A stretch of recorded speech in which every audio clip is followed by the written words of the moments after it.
Now, if you mark in your Bibles, underline that. Hey, welcome back to another episode of the If You Mark in Your Bible podcast. My name is Josh, and today we're looking at Psalm 100, which we've titled The Happiest Excerpt. Looking at it with us today is David Smith. David preaches here in the Chattanooga area. I say here, in this area, the Chattanooga area. David, appreciate you coming on. How you doing? Thank you for having me. Appreciate it. Yeah, definitely looking forward to this study. As we mentioned, we're looking at the Happiest Excerpt. Obviously, we all know that that's a subjective label. If you were to choose a passage to deem the happiest excerpt, what do you think you would have chosen? It's tough because there's so many. Absolutely. Yeah, I think off the top of my head, when you asked, my thought would be Philippians 4:4, rejoice in the Lord always, and again Very I say good. rejoice. But I think if you could take Psalm 100 and use that as sort of the explanation of Philippians 4:4, that's interesting. Yeah, too. so you get sort of the expanded form of it in Psalm 100. But I wouldn't deny that Psalm 100 is at least the happiest psalm in the Bible for sure. Very good. Yeah. You're absolutely right. So as we mentioned, we're just looking at the psalm. It's a psalm of praise, a psalm of giving thanks. It's one that many are familiar with. It's not a more obscure psalm. Yeah. So, one commentator, and we'll leave it at this, calls it a counterclaim to false gods of Israel, to false gods. Whereas in Israel's God receives the joy and so forth. And I think that's right. There's when you look at kind of how the pagan gods affected the people, there was fear, superstition, that type of thing. Yeah. Whereas in here you have the real God's people, joyous to be servants of Him and having that relationship with Him. Yeah. If you look at how miserable the people were under paganism, I think that's an apt description. Yes, sir. This is sort of the antithesis of that. So you get the source of joy, and then you get the actual benefit of what comes from the real God. So I could agree with that. I think that's an apt description of Yes, the sir. psalm. Yeah. Absolutely. Yeah, it was a good commentary. All right, so let's begin reading verse 1. Make a joyful noise to the Lord, all the earth. Serve the Lord with gladness. Come into His presence with singing. What do you have there? I marked out just usually when I go through a text, I'll do different things with it. One, as a preacher, you always you're looking for points. How would you preach it? So I just put beside verse 1 jubilation, because I think that's what that verse is about. You get more into the reciprocation as you move down in the text, where he's talking about we're bound by what God gives us to do something in return to God. But this is more about the effect of it, the outward effect of it. Right. It's about the praise that comes out toward God. I think what's interesting here, he makes the point in verse 1 that it's the obligation of all the earth to do it. Right. He says, all you lands, or I think, marginal notes may say like all the earth. So obviously God's goodness is felt by all of creation. But I think when you get down to verse 3, I circled a long time ago in my Bible when it says we are His people. The only people capable of actually giving thanks to God in an appropriate way are His people. The earth is obligated to it, but only His people can actually do that. And I think it's an interesting connection to verse 3. I know we're not there yet, but the people making the shout to the Lord would be His people, because they're the only ones who really, truly understand, in the fullest sense in which it can be understood, what it is to experience the goodness of God and His mercy, like He talks about at the end of that passage. I think that's interesting. I'm glad jubilation is a good way to describe this. I think so. I've underlined the three verbs: make, Yes. serve, and come, and put acts of thanksgiving in the margin. And that's gratitude is sometimes just I said thank you, but the reality is gratitude is more than just words that express the gratitude. There's, especially when it comes to the things that we're thankful to God for, there's action involved in it. There's an attitude. Sometimes you as a child, you want to thank or you're forced to thank somebody for something. And so, you technically thank them, but the attitude's not there. That's right. Here you have a joyful noise. There's attitude, service. There's the action, coming into His presence with singing. In other words, worship. And one thing that I was having a conversation with my buddy yesterday, actually, and he made the point, you don't have to convince a fisherman to go fishing. You don't have to convince a golfer to go golfing. That's something they enjoy doing. Why do we at times have to convince Christians to worship? In reality, that should be, it's an obligation, like you mentioned. It's the world is obligated to do it, but there should be a sense where we understand it as the privilege it is, and this is highlighting that. I'm coming into the presence of the Lord with joy. I'm happy about it. It's not, you don't have to drag me to do it. It's something that I'm willing to do, and if I don't get to do it, then I'm upset about it. I always think of Psalm 116, verse 12. He asks, I assume it's rhetorical because he answers it in the next verse. He says, what shall I render to the Lord for all of his benefits toward me? Great. He's been so good to me. What can I do? And he follows it by saying, I'll take the cup of salvation, call on the name of the Lord. Of course, in the Old Testament, that calling on the name of the Lord has more of a worship context than anything. So he's saying, that's what I do to reciprocate the goodness of God. It's obligatory, but there's an attitude that moves us to do it, and I think you're exactly right. You may struggle to get folks in the world to understand that, but when you talk to a redeemed person, somebody said that has had the blood of the Lamb applied to their life, you should never have to twist their arm to get them to offer sacrifices of praise to God, because if you were lost and now you're found, you were lost and now you're a saved person, your life now should be characterized by going to the altar, so to speak, and making your offerings. It's what should be expected of a life that's been saved by God. So I appreciate your point. It's, as preachers, it's really frustrating when people just don't want to worship, and you think, how is that possible?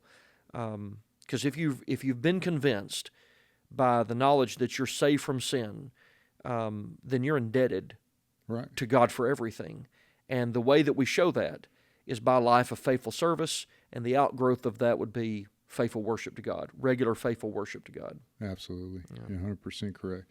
Let's begin reading verse 3. It says, know that the Lord, he is God. It is he who made us, and we are his. We are his people and the sheep of his pasture. Enter his gates with thanksgiving and his courts with praise. Give thanks to him. Bless his name. What do you have there? Yeah, well, I had jubilation in verse 1, reciprocation in verse 2, and now verse 3, recognition. It's interesting. The word in verse 3 for knowledge is yada, right? So you go, sometimes it's used of sexual knowledge, right? Genesis 4:1, Adam knew his wife Eve. It's the same one, I think, Genesis 19, when you get down to like verse 6 or 7. The men of the city cried out, bring them out that we may know them. So you get a sexual context in some passages. But it's just the word generically, because of that means deep knowledge of God. Not superficial, like deep down knowledge of God. This is the one in Hosea chapter 4 when he says, my people are destroyed for lack of knowledge. Right? It's not that they didn't know about God. They just didn't really know him. And that's the word that's used here. And the principle here is brought out that it's real deep knowledge of God that comes through experience and fellowship. That's what produces this lifestyle of worship being reciprocated to God. And I think maybe that's part of the solution to the problem that you mentioned, which is it's always a frustrating problem for elders and preachers in every congregation. How do you get people more plugged in? You got to get them in the Word. And the more they understand of God, the less likely they are to forsake returning thanks to him. Because if you really, truly know God, then you're going to worship him. You're going to say thanks to him for what he is. And that's what he's saying here. If you know deep down that the Lord is God, that he's the one that made us and not we ourselves, and then you're going to do something in response to that. And I think that's what we're going to have to start a revival of deep down knowledge of God to get people more in tune with that.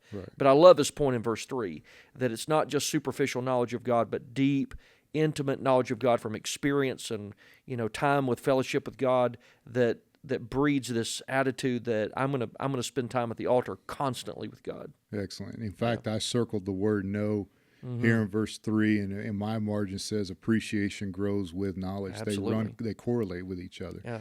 And in this instance, he's talking about creation. The fact that he knows you and I, he exists, and you and I know we exist because God created man, and we wouldn't be here if he wasn't. But take it to where we're at today, and you apply it from a principle standpoint. If you were to take that proverbial scale, and on that scale, you're going to put everything God did in order to acquire our salvation, redeem us from sin, and you look at everything he has asked us and required of us to come into that grace and to put on Christ, it's not even close. And there's a realization that you and I have no opportunity of ever matching what God has done on our account. And when you have that realization, it's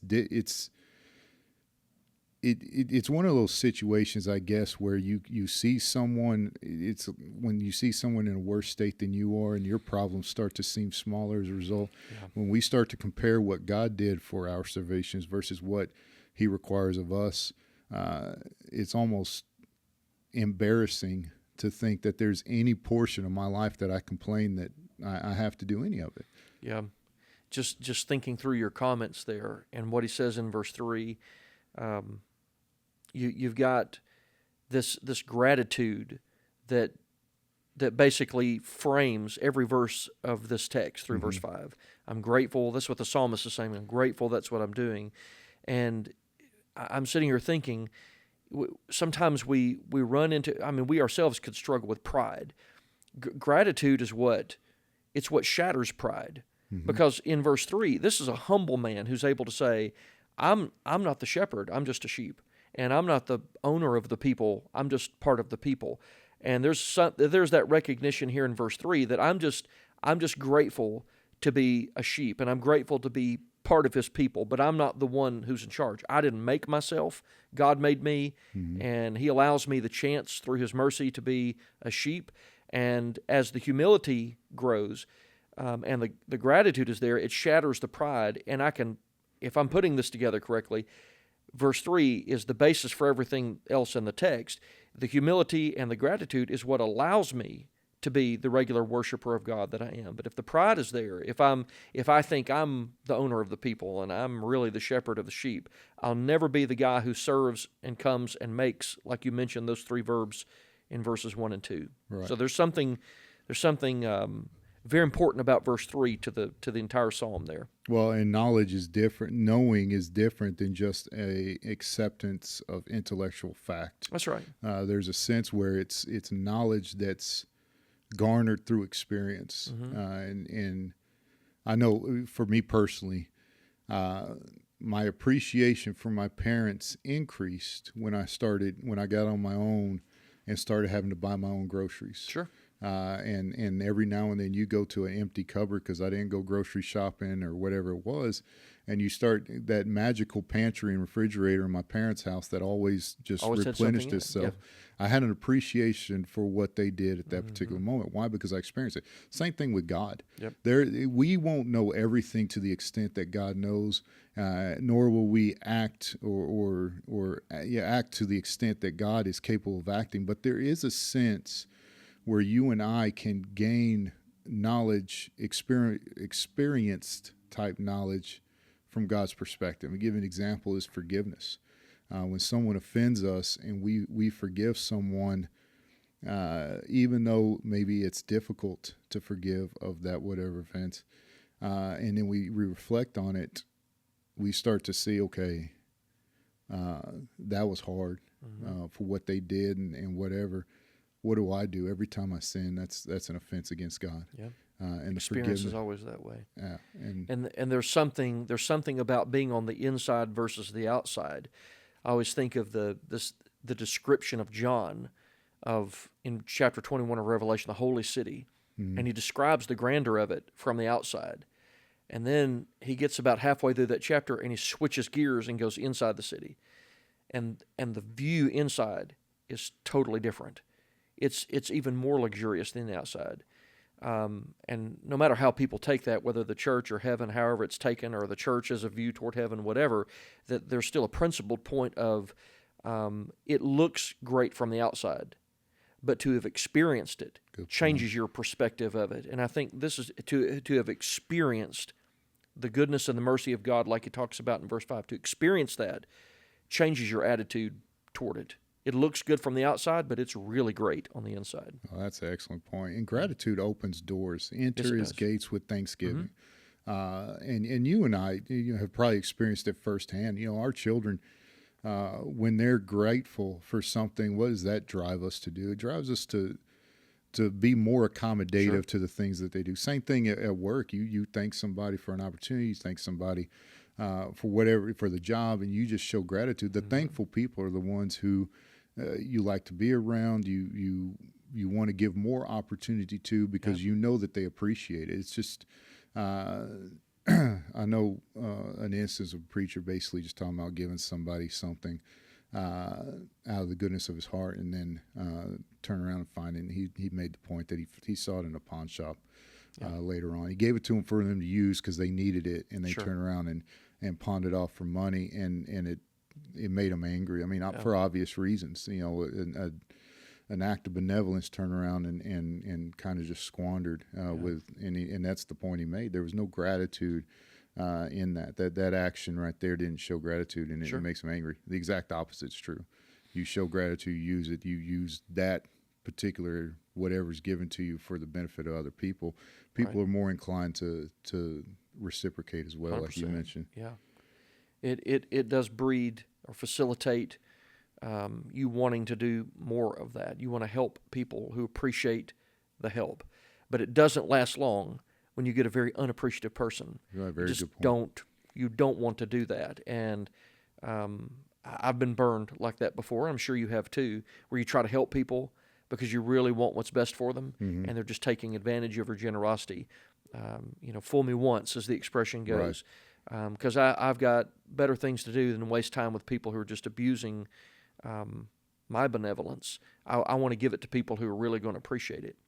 And I'm thankful God is a lot more patient, more understanding than me, and that He's not like that, because He makes the rain shine on or makes the sun shine on the just and the unjust. But I know for me, it's very difficult to continue to give somebody something who just throws it back in your face and squanders it. And this psalm is about a person who really gets it. This is from somebody who really understands how good God really is.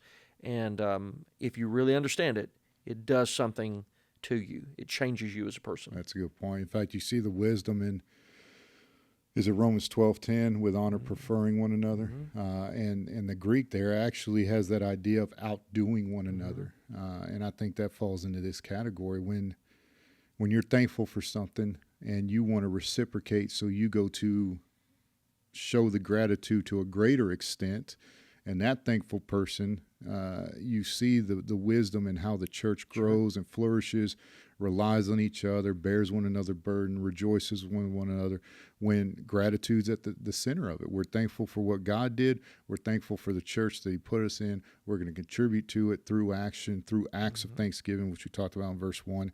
And you see, and if society just as a whole would act that way, things would be different. It'd be a different world that we live in.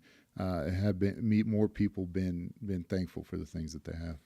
Yeah, we're really blessed in so many ways, and I feel like sometimes our tendency, we fall in the trap of just thinking about the physical blessings, and we are richly blessed. Absolutely.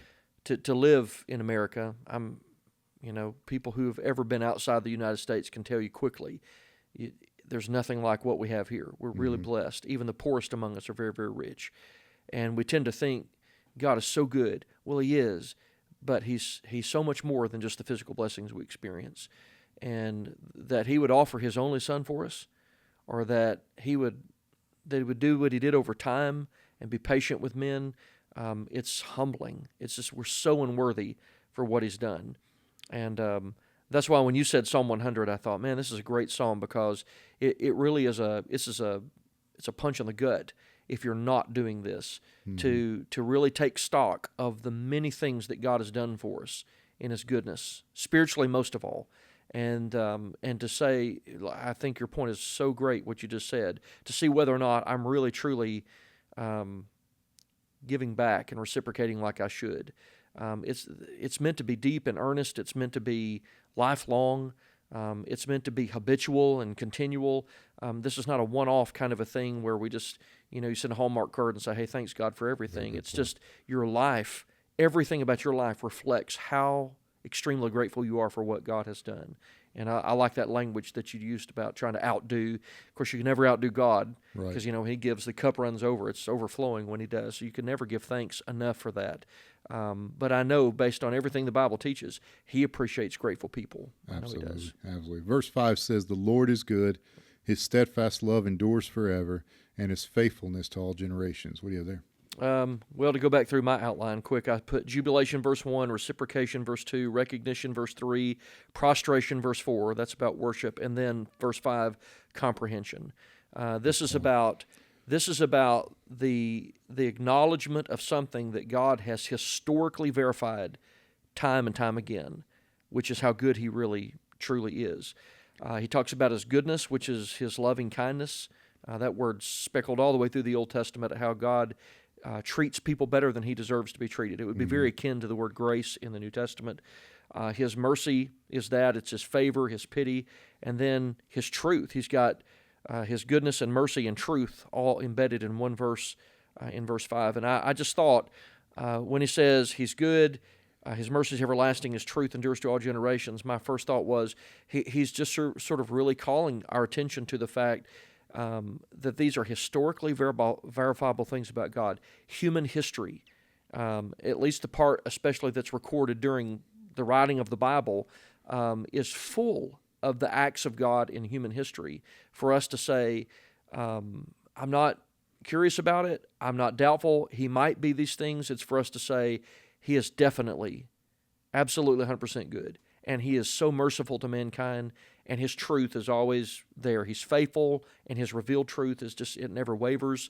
That is so proven that there's not a reason why I shouldn't be involved in continual thanksgiving to God. That's great. What's interesting about this is when you look at the verbs in the first 4 verses, all imperatives. Yeah. Next to this, I put imperatives rest on the indicative, and essentially this is the foundational phrase. Everything in verses 1 through 4 rest upon this. This is the foundation of it. And I just made this note.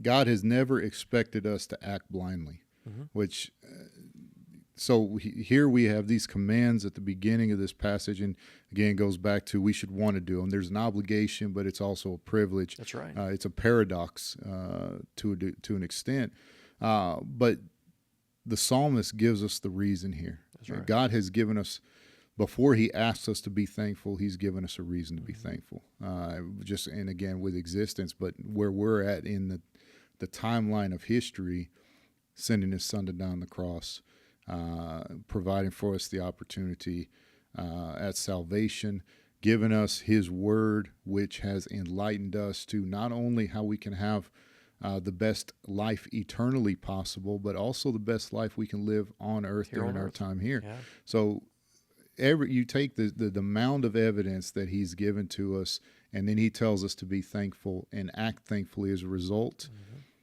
And we talked about previous episode, the fool said in his heart, there is no God. That's right. I would argue that the fool has said in his heart that there's no reason to be thankful. You've touched on it extensively throughout this episode, that there's more than enough reason for us to be thankful. And the reality is me spending a lifetime to show God how thankful I am is still going to come up short in comparison to everything He's done. Yeah, but it always scares me personally that I don't want to be the guy that forgets to do it. And I don't want it to be some, that it's some sort of repetitive phrase in my prayers without meaning. Thank you for everything you do, and it's just it's without meaning. There's too much in the Bible to remind us that it's easy to forget how good He is. You've got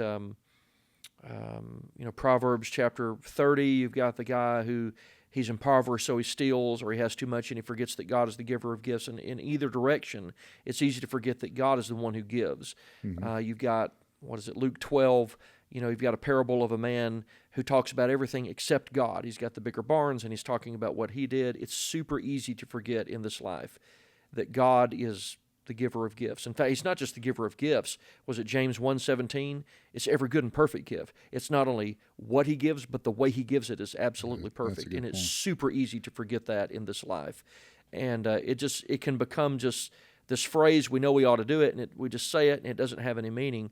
This psalm is reminding us it better have some deep meaning because of who he is. And I should be profoundly humbled because of what he's done for me, like you just said in history, all the wonderful things he's done in salvation, his patience and his mercy and his grace and his goodness and his justice and everything. I'm supposed to be a changed person if I'm experienced that. So that's what I'm getting out of this psalm. No, excellent point. Brother Bobby Liddell one time made the point that we should be praying at not every prayer, but there should be a consistent prayer in our lives where all we do is offer gratitude to God. And he made the point, which you kind of just, okay, I agree with that. But he made this point, because typically when we think of prayer, it's going to God and asking him for something. Supplication, right? Yeah. And nothing wrong with that. No. But he's saying there should be a consistent portion of our life where we just thank God for everything that's going on. But he made this point. He said, if you look back on your prayer life in the last however many weeks or whatever, and you haven't done that, he said it's one of two things. You're either not thankful enough or you're not praying enough, which obviously both are issues. And I think this psalm captures that thought. That is something that I have personally just tried to, at least one of my prayers during the day, just offer thanks, not ask for anything, not request anything, just simply acknowledge God as who he is, and then thanking him. And I like the point you made too. I've tried to shift it more of thankful, not that I'm less thankful for the physical, but focusing more on things that aren't physical, if that makes sense. That's right. Do you have anything else before we close out? No, I can't think of anything other than when you were talking, as a preacher, we probably all challenge people to do just that. Just thank God in one prayer. See how you do. And they'll come back and say, it's hard, without asking something. And so we have to train ourselves to do that.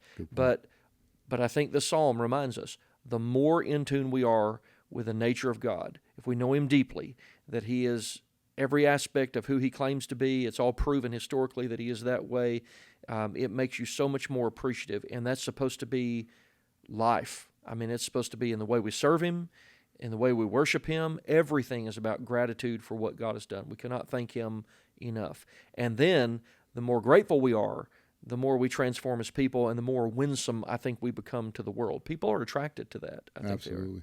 Michael J. Fox, in an interview, made the point, and this, he was, has Parkinson's and all that, and they said, how can you always remain optimistic? And he said, with gratitude, optimism is always a possibility. And I'm paraphrasing it, but I think you're absolutely right. If we're thankful, we are more attractive to other people because of that. So, David, thank you so much for coming on. Josh, appreciate it. Yeah, did a great job.